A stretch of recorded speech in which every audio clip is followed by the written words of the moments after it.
The students who performed in this presentation today will be eligible to join the REACT program, another acting group at GVSU that talks about what is and isn't a healthy relationship.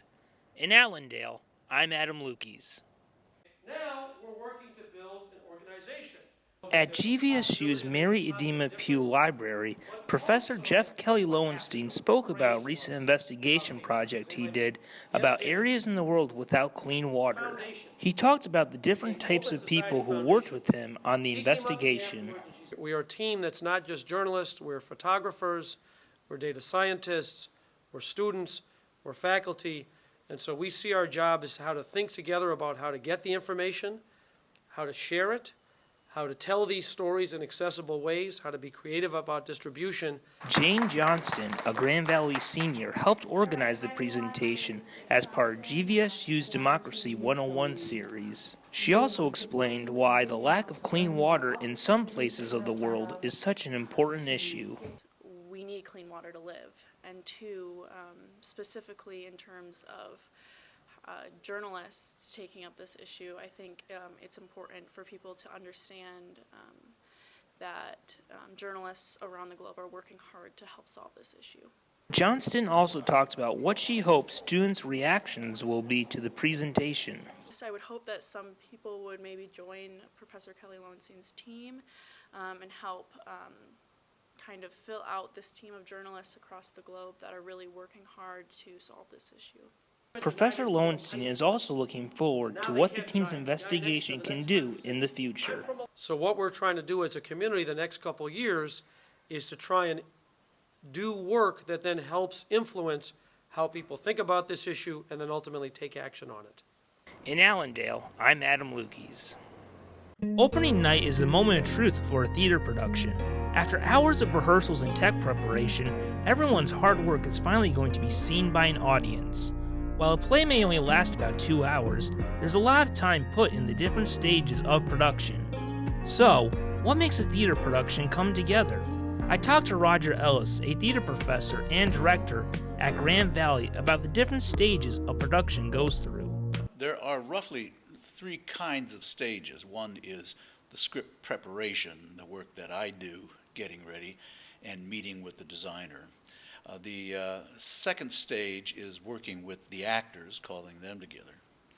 And then thirdly, working with the designers, the technical production crew, and the actors in the final stages to get the show ready for performance on opening night.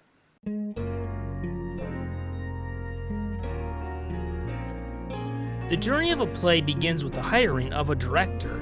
He or she will either choose the script of a show they want to do or be assigned one.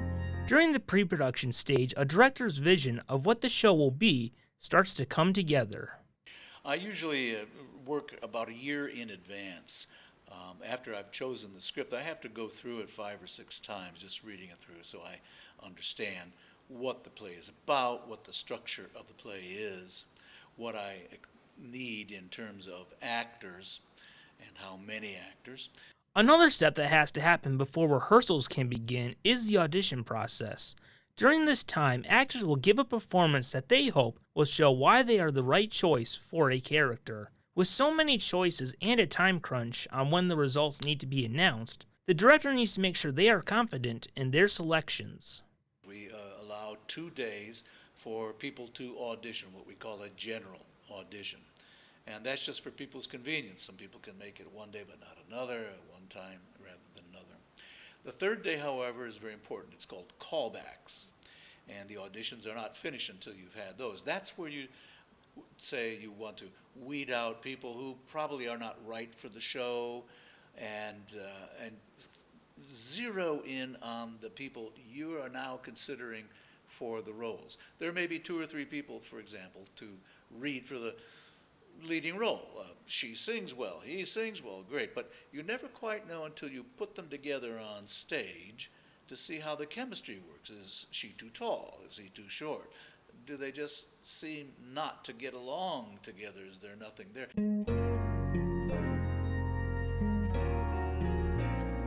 Once the cast is set, then the rehearsals begin. The actors will run through the scenes while the director helps them figure out who their character is supposed to be.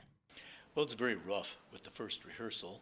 For one thing, all the actors are reading script out of their books.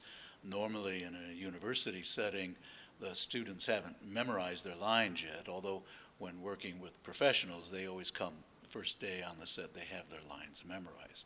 So at the first, as I said, actors are reading the lines out of the book, and the director is giving them stage movements as to what we call blocking, to move around the set, the various areas. And then, as we do more and more rehearsals, we polish that. The lines get learned. And then the characters come to life, the relationships between the different characters, between the actors, comes to life.